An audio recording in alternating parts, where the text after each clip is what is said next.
Mesdames, Messieurs, bonjour. Bonjour à tous, chers frères, bonjour. Je suis Élisée Honta, analyste financier et économiste. Voilà, je fais une vidéo intitulée L'Algérie forme les cadres du ministère des Affaires étrangères du Niger. Voilà, nous poursuivons notre série dans le cadre de la coopération Sud-Sud. C'est très important. La coopération entre nos frères du Maghreb et nos frères de l'Afrique au sud du Sahara. Ce sont les critères ou les clés pour le renforcement, la construction de l'unité africaine. Et cette unité africaine, il y a eu des figures de la construction de cette unité africaine au Mali, avec le premier président du Mali, au Burkina Faso, avec Thomas Sankara, au Niger, avec Séni Kounché, hein, et en Algérie également, nous connaissons toutes ces figures hein, qui ont participé à la construction de l'Union africaine. Le rôle de l'Algérie dans la défense des autres peuples sur le continent africain n'est pas à démontrer. Elle a fait ses preuves et on lui est gré pour ça. Donc, dans la même lancée, l'Algérie poursuit notamment en formant le cadre du ministère des Affaires étrangères africain. Voilà, c'est de ça que je vais parler.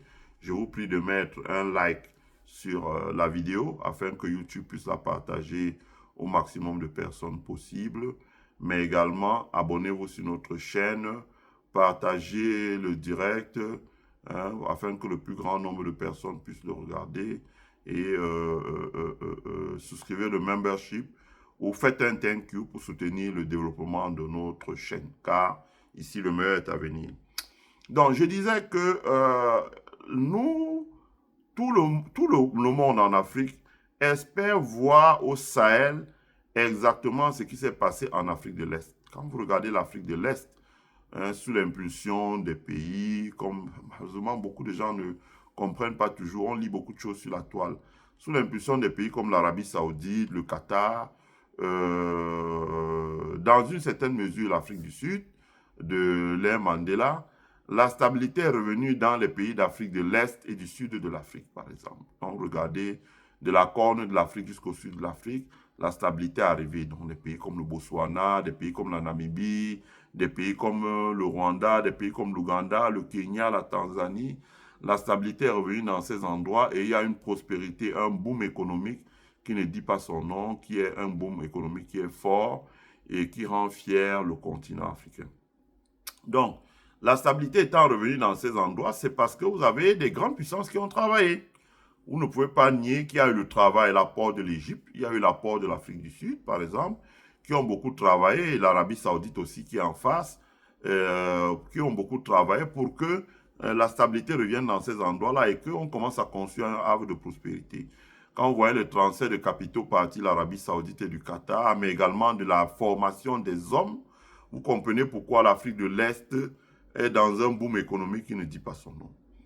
Ce qu'on a observé en Afrique de l'Est, on espère également que ça se reproduise en Afrique de l'Ouest et surtout cela se produit dans la zone sahélienne parce que la zone sahélienne a été pendant toutes ces années une source d'instabilité sur le continent africain. Donc, pour que cela puisse arriver, il faut qu'il y ait une diplomatie qui soit autre chose que la diplomatie qu'on a vue.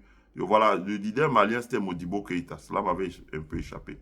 Il faut qu'on ait une diplomatie qui soit autre chose que la diplomatie que nous avons vue pour l'instant. La diplomatie, ce n'est pas seulement les résolutions des conflits, ce n'est pas l'ouverture des ambassades. La diplomatie, c'est aussi autre chose. C'est la défense des intérêts vitaux des pays, c'est les investissements, attirer les capitaux, séduire les investisseurs, mieux former ces diasporas, les déployer, etc. La diplomatie, c'est tout un package. C'est prévenir les conflits, c'est résoudre les conflits, etc., etc., etc. Dans un État, la diplomatie prévient les crises. Et quand bien même la crise n'a pas pu être prévenue à temps, la diplomatie gère les crises. Mais également aujourd'hui, la diplomatie a un autre revers. C'est l'aspect kantien de la diplomatie qui consiste à créer les relations bilatérales ou mutualiser les relations, les forces afin de développer des partenariats qui sont intéressants et qui permettent de garantir la paix dans les pays. Je prends un exemple. Euh, L'Amérique, je ne pense pas qu'elle se lèvera un matin pour bombarder la Chine comme on a bombardé en Ukraine, parce qu'ils y ont des intérêts. Et que s'il y a une escalade militaire à ce niveau, les intérêts seront détruits des deux côtés. Donc voilà, c'est comme ça en fait de compte.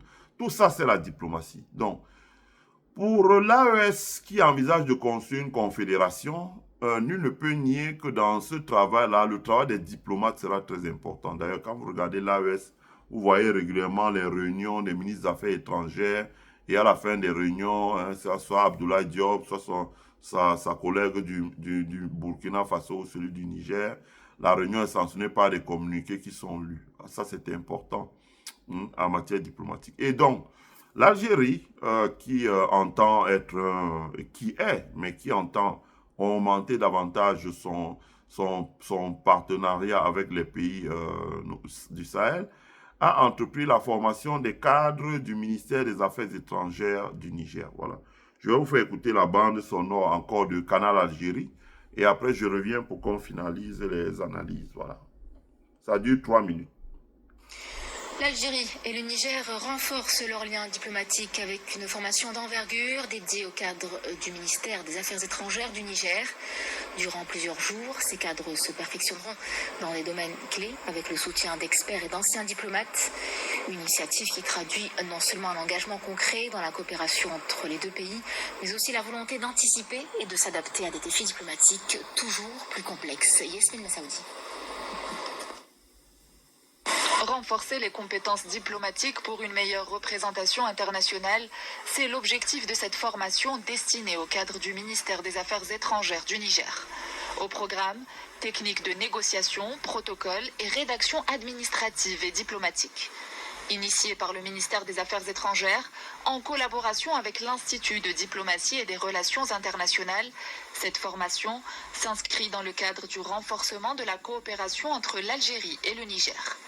Elle traduit l'engagement des deux pays à développer les compétences et à consolider les capacités diplomatiques. L'Algérie se réjouit profondément de pouvoir contribuer à cet atelier en mettant à votre disposition son expertise à travers des formateurs qualifiés. Cette formation se concentre sur 3 domaines essentiels visant à renforcer la compétitivité et la réactivité diplomatique. Au-delà de l'administration diplomatique, cette formation vise à permettre à chacun de vous de renforcer ses compétences dans les domaines tantôt mentionnés, y compris la conception et l'élaboration de documents diplomatiques, ainsi que l'appropriation de l'art des négociations internationales, aussi bien politiques qu'économiques, bilatérales comme multilatérales.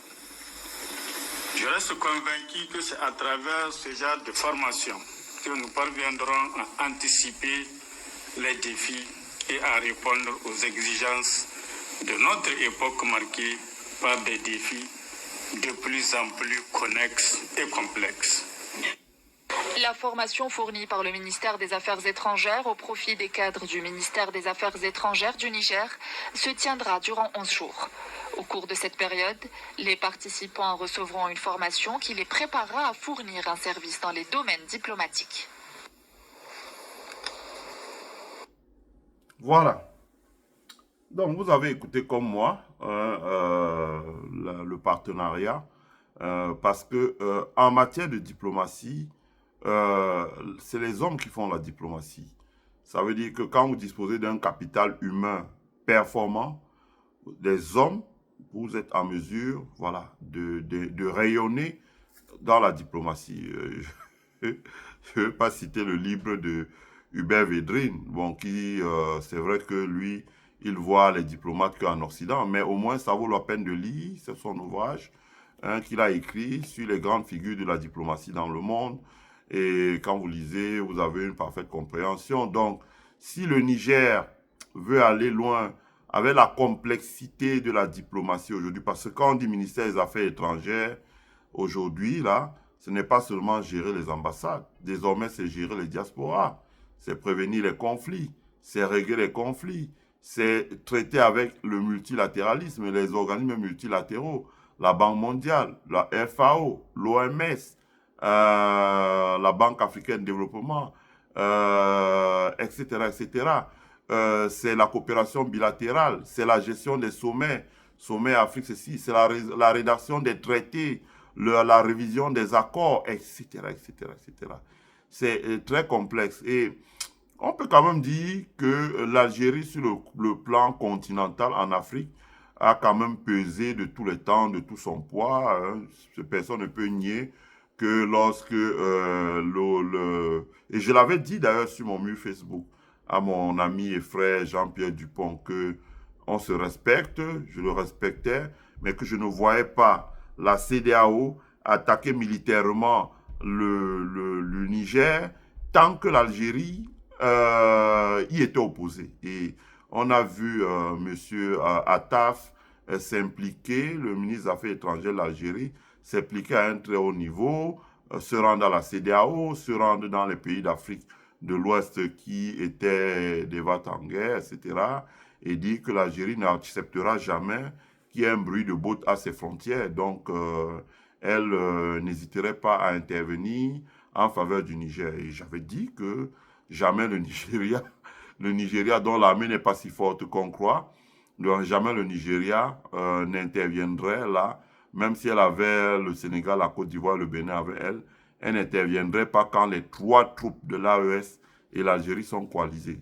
Elles allaient se prendre mais une raclée qui n'allait pas dire son nom. Donc, ce qui a été fait, il n'y a pas eu d'intervention militaire à ce niveau. Donc, c'est tout à l'honneur de la diplomatie algérienne. Donc, la diplomatie algérienne, je trouve que c'est bien qu'elle travaille pour aider le Niger à renforcer ses capacités, à former les hommes sur les procédures, à former les hommes sur les techniques de négociation, parce que le Niger, c'est un autre pays. S'ils réussissent la confédération, comme ils ont pris le chemin avec le Mali, le Burkina Faso, et j'espère dans les jours qui viennent le Tchad, il va falloir renégocier beaucoup de choses.